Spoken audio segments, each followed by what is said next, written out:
Good morning, everyone. Thank you for having me. Thank you for being here. Today, I am going to talk to you a little bit about grant management. And although my I guess official title at the Child Crisis Center is not grant manager, grant management is something that I do daily at the center. So today I'm going to talk to you a little bit about some of the strategies and techniques that I've used to help my projects and my grants be successful. So today, I'll share those with you today. Okay. So my objective today is that by the end of the presentation that you do learn some strategies to help you in any grants that you may be working on, or if you work for your coworkers, and maybe pass the information on to them to help you manage those grants or any future grants that you may have. So to just a little overview of the presentation today, I'm going to talk to you a little bit about the Child Crisis Center, just give you a little background on where I work and what I do, a little bit on my grants, talk to you a little, a very small portion of what has been granted for the center. What to do when you get a grant, some of the planning and tracking techniques, and also tips that I use for my grants and help me manage my grants, and then some suggestions that should be in place for effective grant management. And then at the end, just talk a little bit about organization and some of the challenges that I've had. And I know there's a lot of different nonprofit organizations here, and if you would like to share, if we have time, that would be great. Because again, I would love to learn from you, so hopefully we can learn from each other in that aspect. The Child Crisis Center, we're a nonprofit organization, 501c3. We're a 24-hour emergency shelter for children ages 0 to 13 who have either been abused or neglected in the community. Now, we also provide services for children who may be homeless.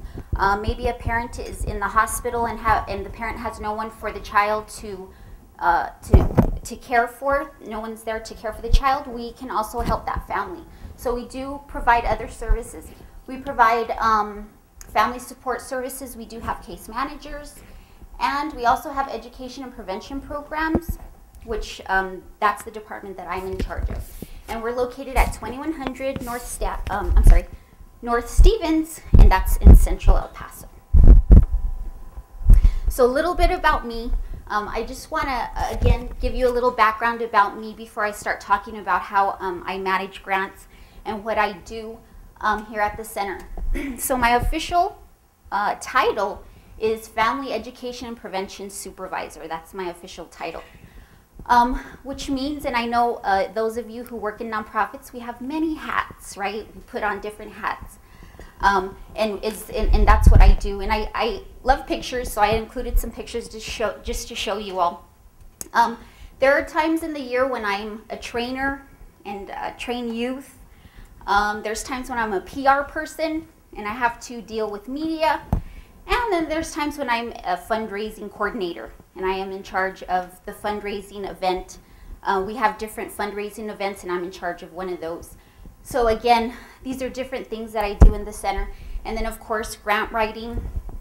I'm involved with the grant writing and grant management. So there I'm with some colleagues in Austin, and we're discussing what are some things that we need to do to get a grant or to manage the ones that we have now. So a little bit about the grants that I do manage. The first one I want to talk to you about is No Kidding Straight Talk from Teen Parents. This program is a teen pregnancy prevention youth development program. And, oops, take this before it restarts. And this program is funded by the Paso del Norte Health Foundation. And today you're going to be listening, or Enrique Mata is going to be coming in and talking to you, and he's a program officer and my program officer at the Paso del Norte Health Foundation. This grant has also been, or I've also received a grant from Workforce Solutions, Upper Rio Grande, and we just received a Department of Justice grant for this particular program. So as you can see, I work with a private foundation, local foundation. I've worked with state agency and now federal, which is new for me. So I'm learning that process, which is very exciting. Some other grants that I do oversee and manage are parenting grants that we do have at the Child Crisis Center, and there's the Amor Parenting, and now it's called STEP. It's Systematic Training for Effective Parenting Program, and that program is funded by, or was funded by Paso del Norte Health Foundation. It was also funded through the Texas Department of Family and Protective Services under the Texas Families Together and Safe, and now is funded through the RGK and Hunts Foundation. So those are all grants that I've managed under that program. Some contracting grants that I do work with. We do have a contracting grant with Aliviane. They have a family outpatient program. We do provide in-home parenting classes for their clients. I manage that. That's a SAMHSA grant. Now, although I don't directly report to SAMHSA, there are requirements as far as reporting that I do need to turn into Aliviane for that grant. And then we also work with United Way with the AmeriCorps program, and I do supervise the AmeriCorps members, and this grant is through the One Star Foundation. And that grant is through the United Way, but we do provide space, computers for those AmeriCorps members. So that's just a little background about me. And so now, everybody, guess what? You're going to be very excited. Guess what? This is funny because I got this from, I have one of my curriculums, I work with peer educators, and they have to get the students like really riled up, like, guess what, guys, come on. So guess what? Well, you're going to be, I know you guys are excited, but congratulations, everyone. You've been awarded a grant. So are you guys excited? So we are excited. I just walked into my staff meeting. I sat down, and my executive director informed me that we got this grant that we've been working on. So I am like super, super excited. And my executive director is excited. My board's excited.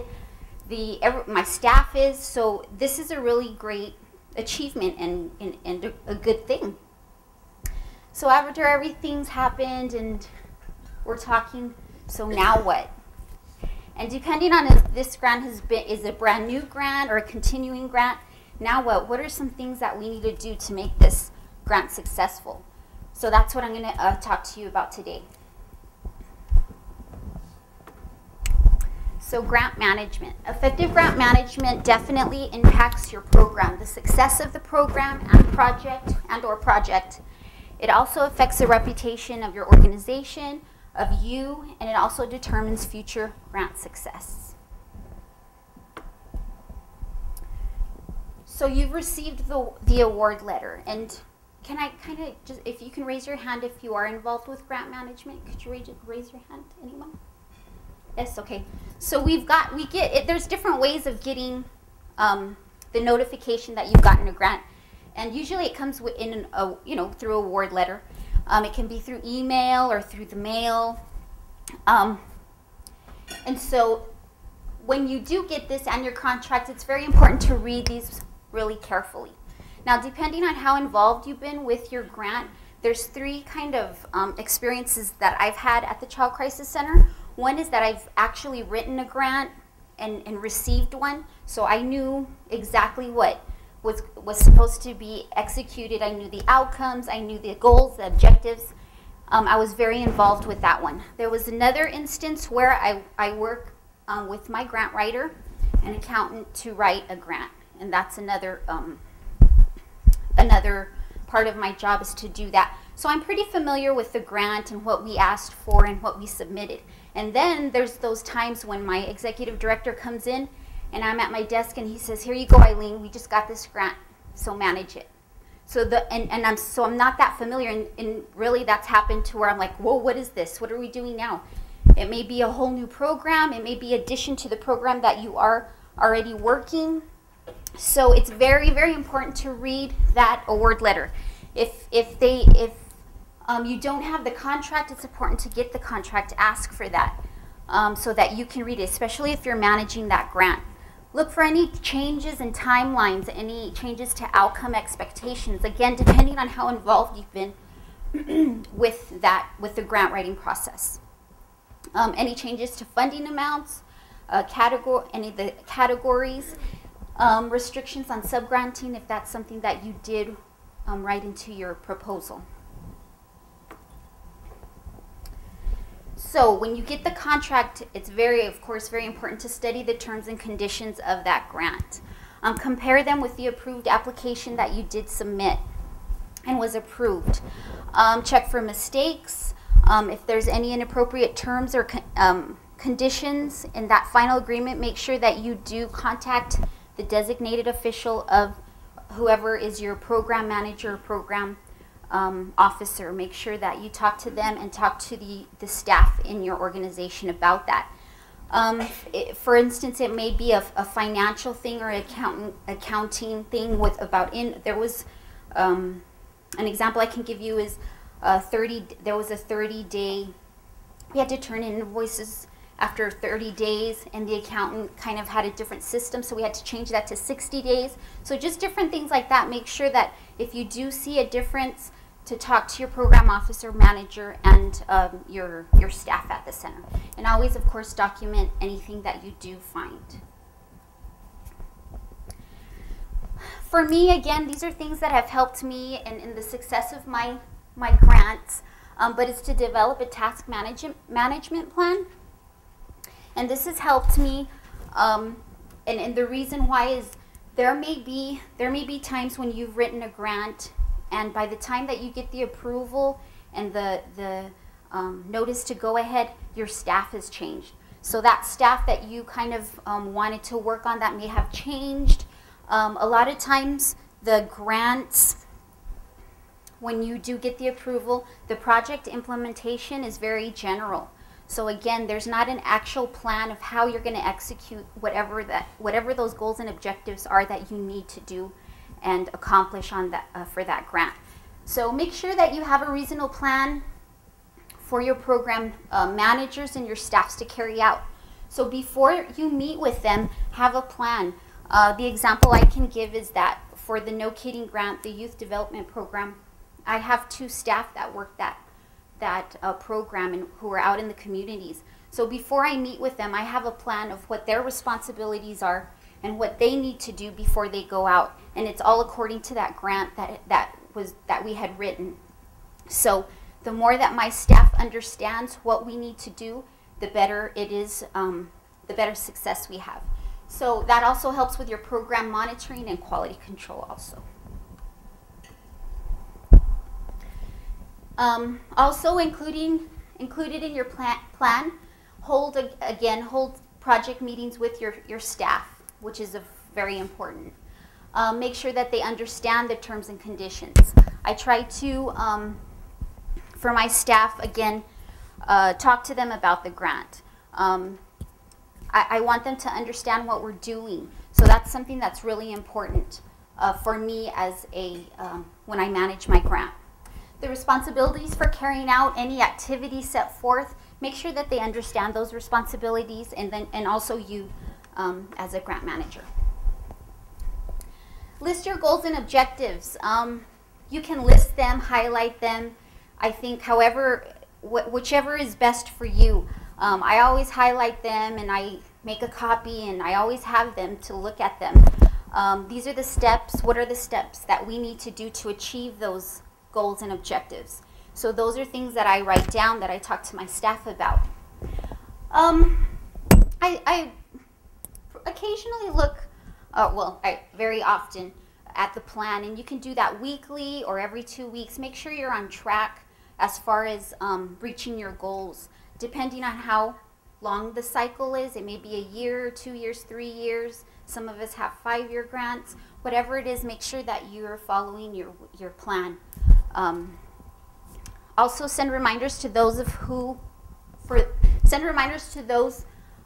that need information or data. I always send reminders to my finance person I'm really big. I send reminders to my staff. I send reminders to my executive director, just so they know when reporting's happening, meetings, anything like that. So it's always good to set those and send them by email or however you best feel that's, however best you do that in your organization. Calendar is huge for me. I wish I could have had my computer and show you my Outlook calendar, but it is full. And I like Outlook because I can invite people and do different things like that. So set up a calendar. List all your deadlines for submitting any kind of reports, any kind of financial and program reports that you need, progress reports. Put them in your calendar. And I always do it about 2 weeks before it's actually due. That way I know that I need to start working on it, depending on what kind of report it is. If it's a little more detailed report, then I'll give myself a little more time. So that helps me a lot to keep me on track for that. Also, if there's someone else that needs, a lot of times with the grants, you need to turn in a progress report and then also a financial report. So you have to include your accountant on that. So I always will send her a reminder and then always put it in the notes of the calendar. So that helps me to remember who's responsible for what report.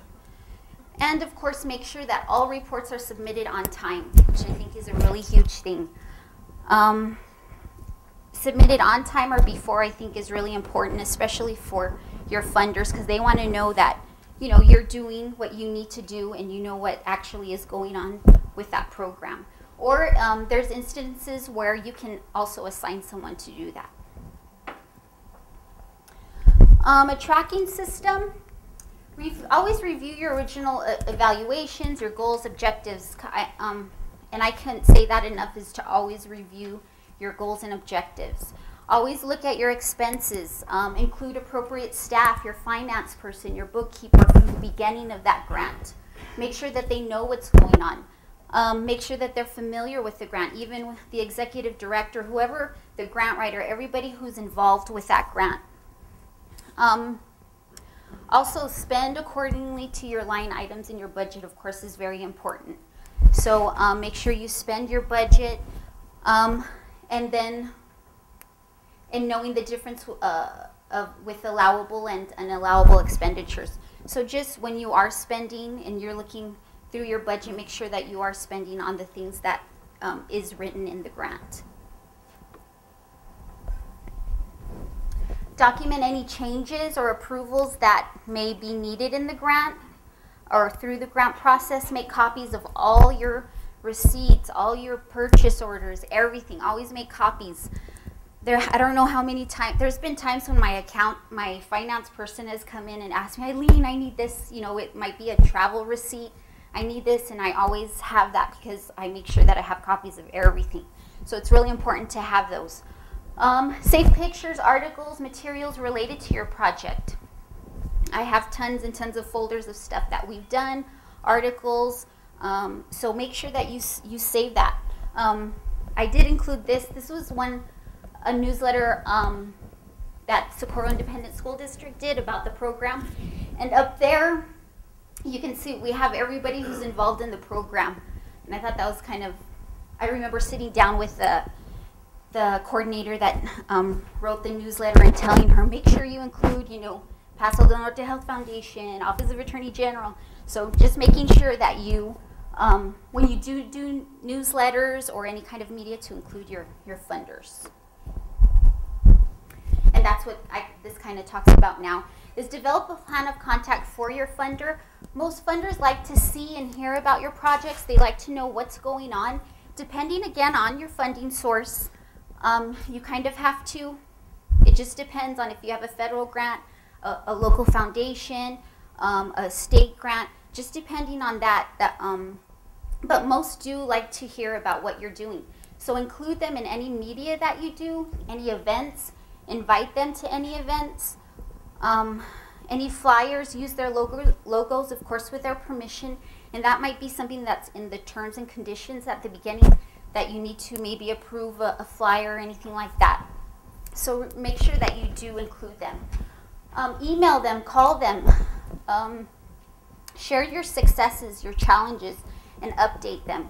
And I have found that throughout my time managing grants that has been successful in doing that. So I try to update my program officers and just kind of let them know what's going on.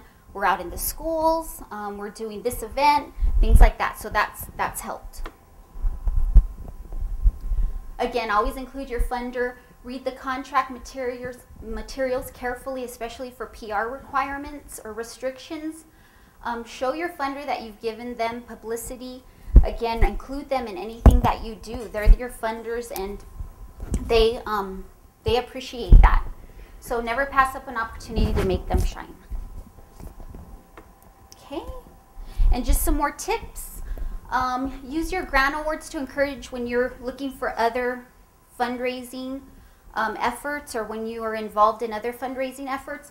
Include them in your efforts. And also, I suggest to present, and this has always been successful too, is go to conferences, national conferences, local conferences, and present about your project and talk about your funders and what you're doing in your community. So there's a picture there of one of my staff at an Austin conference that we recently did. And hopefully you want all that room full right over here. That was a picture that I got. Now, these are just some things that should be in place, suggestions that maybe should be in place for a good financial to have a good financial management system. That's one thing, especially when you're managing your grant. These are just some things that you should have. And through the years that I've been working, I've seen some of these things not there, but then are now in place. And it has really improved the way that I manage and can manage my grants. So I just wanted to go over these with you. Critical aspects of the program management is to have an established sound financial management system. And there's 3 components of a good financial management system. And these are the 3.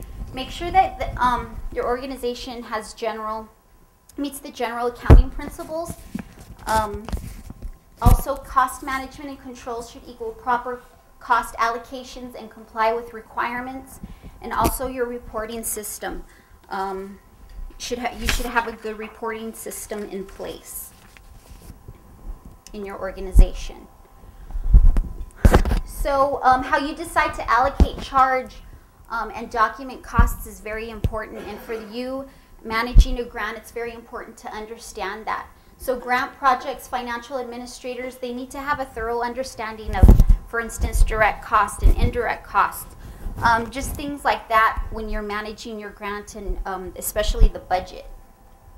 And these definitions I did get from, this is how the federal government defines direct cost and indirect. And since I just received the federal grant, I'm still learning all these kinds of things. So I had these, and so I included them to share with you. Direct costs are those costs that can be identified specifically with a particular sponsored project, instructional activity, or any other institutional activity, or that can be directly assigned to each activity's relatively easily with a high degree of accuracy. And then the indirect costs are those costs that are incurred for common or joint objectives and therefore cannot be identified readily and specifically with a particular sponsored project or activity. So those are just some definitions that I wanted to share with you. And it's good to know the basis of that when you're managing your grant and spending your budget. Just some other things to consider. And how am I doing on time? Where's Holly? Oh, I'm going too quick, huh? Maintain a sound purchasing system is some other. These are just some suggestions for for your grant management to flow into having your organization. And let's see. Follow required personnel practices. Again, according to your organization, you may already have these in place. Follow health and safety procedures. Example for that is, I know for one of my grants, it's required that our parent educators do not use their cell phones while they drive, and so that's something that I have to share with my staff. So again, looking back at that contract, the terms and conditions, and sharing that with your staff. So things like that, make sure that you follow procedures when managing grants.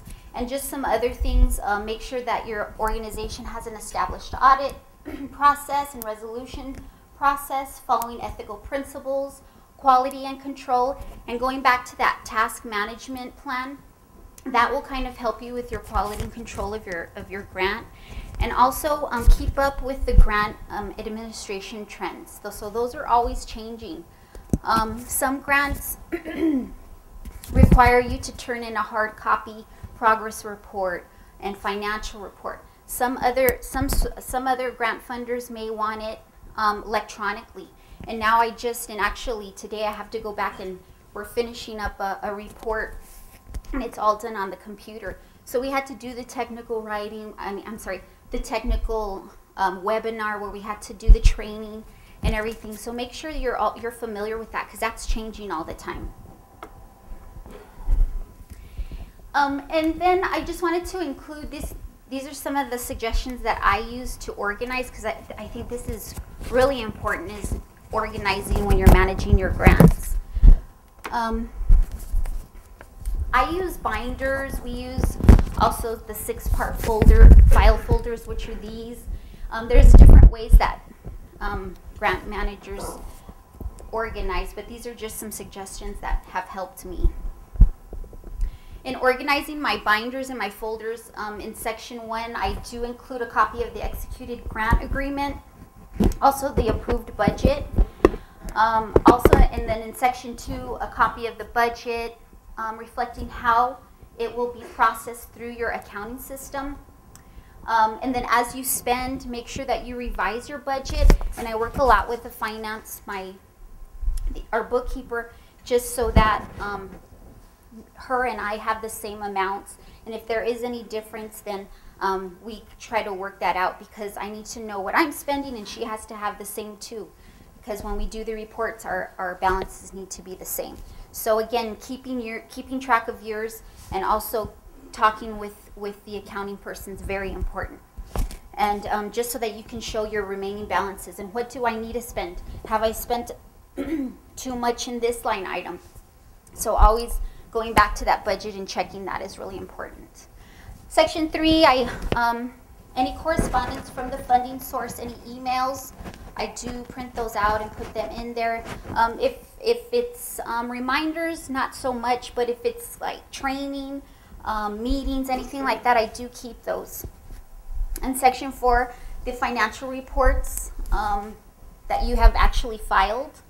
And then in section 5, the progress reports that you filed. I always make a copy and keep those in there to go back. Section 6 then is the end, and if the grant does close out, then any audit or closeout papers in there.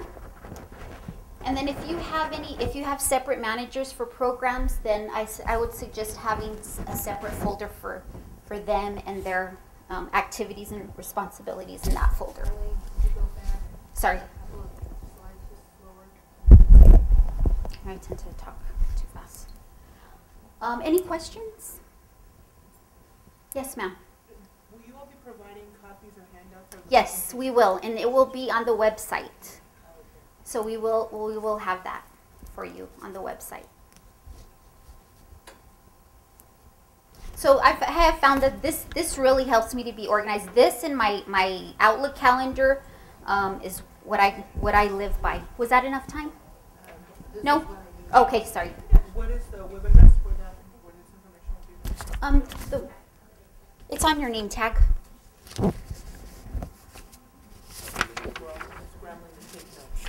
So I'm sorry, I should have told you before.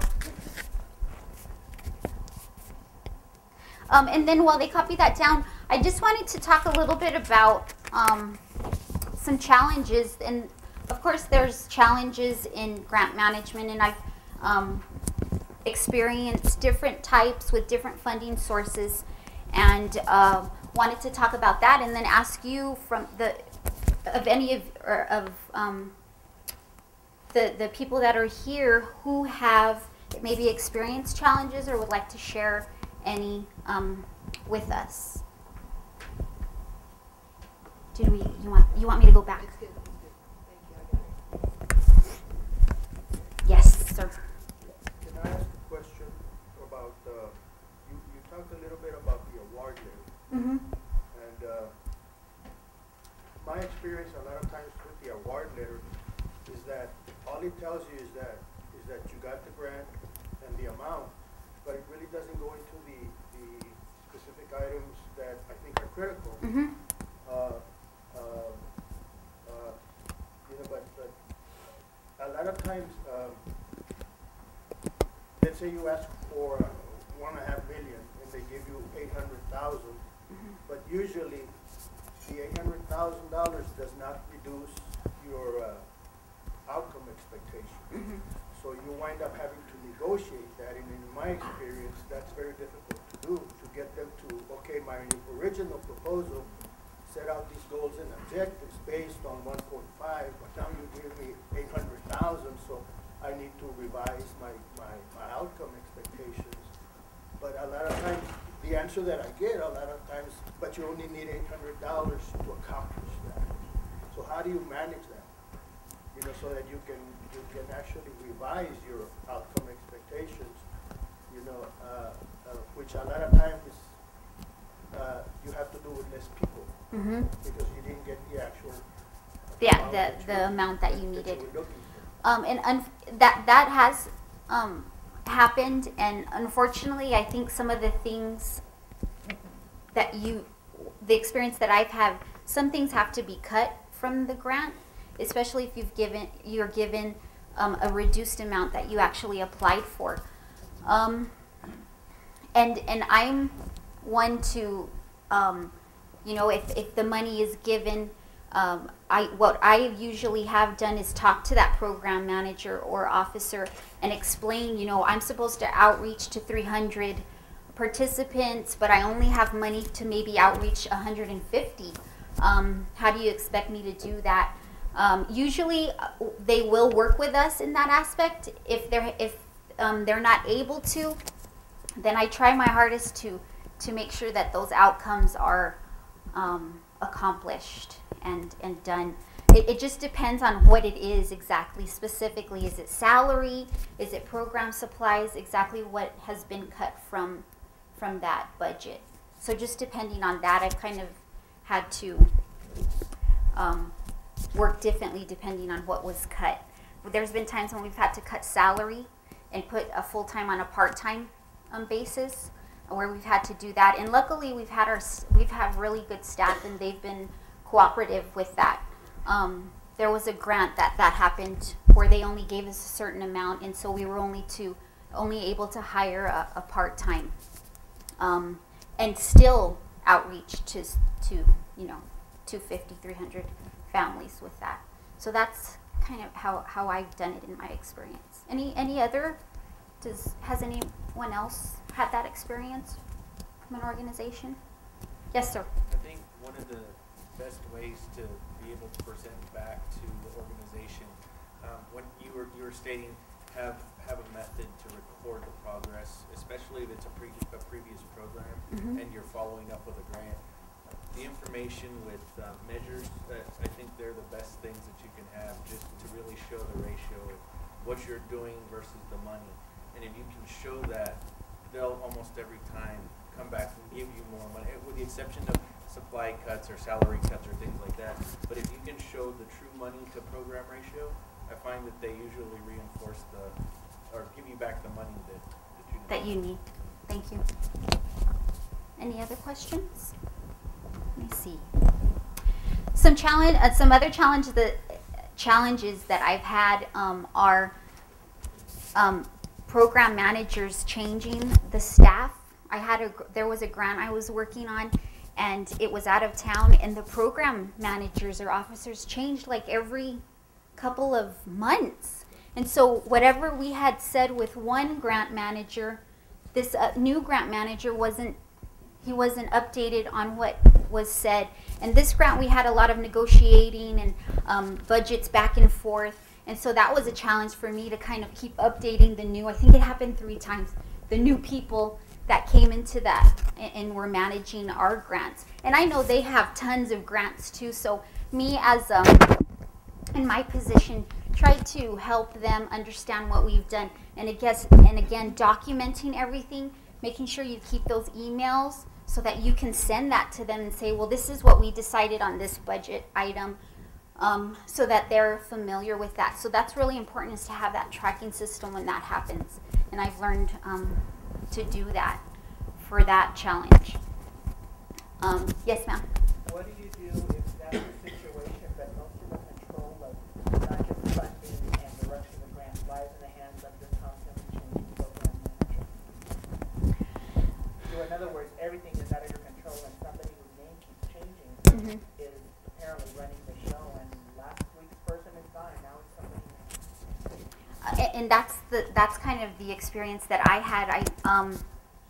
You know, we just tried to accommodate what are they asking for. There wasn't a lot of things that we could do to help to, for that to not happen. But anytime they would, sometimes we wouldn't hear from them for a while, and then boom, we would hear from them, and just different things like that. And just, whatever they needed to know, giving them their answer and working with them as best as you can. Because, again, they're working through maybe budget cuts and different things like that. So in my experience is just to work with them as best as you can and hope that your grant is approved next time, and if it's not, then what do you need to do? What are the next steps to do, and have that a strategic plan for if that doesn't happen, if it isn't granted. Another challenge for me, like I said, sometimes my executive director comes and says, Eileen, here you go. So start managing this grant. And I wasn't in the process of writing that grant. So, this is just brand new to me. It's a challenge. I guess it's kind of an exciting challenge, because now you're doing something new. It may be something, again, added onto that program, a brand new program. But again, it's a little challenging, because you have to you have to develop that plan. What are you doing? What are you going to do? Who are the people involved? Again, who's the program manager, officer? All these things that you need to do to make sure that that grant is executed and those objectives are fulfilled. Also, another challenge, and I don't know if some of you in this room have experienced this, but getting a grant approval, and you may have, you applied, and you through emails and stuff, your program they said, yes, we have approved you, but you don't get the actual funds. You're not able to actually go out there and start your programming until 3-4 months later. So the actual funding cycles for a year, but you've only got 8 months to do, to make sure that those goals and objectives are done. Yes, sir. It's not something that I'm experiencing right now, but I have experienced it in the past, where on the financial side, we get reimbursed, but usually the reimbursement on their end, it doesn't keep up with our project activities. So if you're not working with an organization that can carry you for from 3 to 6 months until you get that reimbursement money back, that it really puts you in a bind, especially if you have to hire additional staff. Definitely. In order to be able to meet your goals and objectives. So I think looking at potential funding sources, I think it's critical to be able to sit down with your CEO and your CFO and your COO to see if that's manageable. They're able to sustain that program, right. Exactly. And that's definitely a challenge too. You want to make sure your organization is able to. A lot of the grant funders will, just depending on the grant, will do reimbursement. Some will do it differently.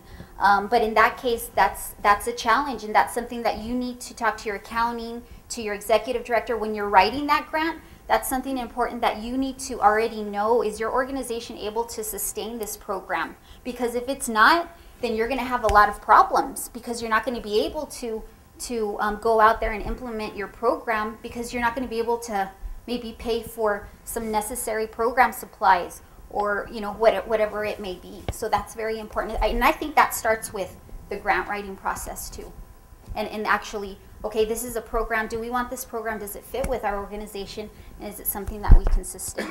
So thank you. Any other questions or challenges, or how about successes? Anybody want to share maybe some things that they have learned or think that help with grant management that maybe I haven't touched on?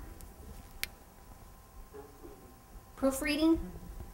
Definitely. I think it's critical that The actual grant, that you run it by different several people, so that before you actually submit it, I've seen some pretty horrendous mistakes on cover letters, and if you sometimes you're crunched, like in my experience, a lot of times I find a grant, but the doggone deadline is like in 2 weeks. exactly. So if you don't have some ready-made materials from previous grants that you can cut and paste, then you go half crazy, and then you don't run it by someone that's a better writer than you. Mm-hmm. I know our CEO.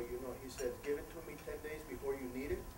Mm-hmm. He hates for you to just give him something and say, "Sign it." Yeah, he wants to see it. Yeah, you need time to look at it, and especially when you're grant writing. And I think at the beginning of when I first started, I was like, "Oh, this is my grant," and I was so proud of it, and I didn't want anybody to change it, and so it was kind of hard for me to say, "Okay, can you read this?" And then there's, "What are you saying here?" and different things like that. But it's so important to get different people's opinions on it, to proofread it. Definitely, that's really important. And to I think sometimes you look at it for so long, you skip things, and so other people can help you, and remind you to do things that maybe you didn't look at. Yes, ma'am. Work backwards, if letters of support are allowed or anything like that, to ask for that first, so you've got that kind of information in your hands. So definitely, and is this more when you're grant writing, to have those support letters? And Dr. Tomaka is going to talk to you about grant writing, and that's definitely something that I've experienced also, is have those support letters ready, because the funders want to see that. Who else is involved? Community collaboration, which is huge, partnering. So having those ready, and having them ready for, having that original support letter, and then maybe there's another grant that you're writing that you can use that one, and or you'll have to call back and call the school and have them change it, or just let them know, and whoever the support letter is from, keeping them up to date with what you're doing also. Whoever is involved in the community, schools, organizations, whoever it might be. So that's all. Thank you so much. Thank you. And again, the website is going to be on, the PowerPoint's going to be on the website, and then there is also the resources there, so you can look up where I got some of the information, and my email address.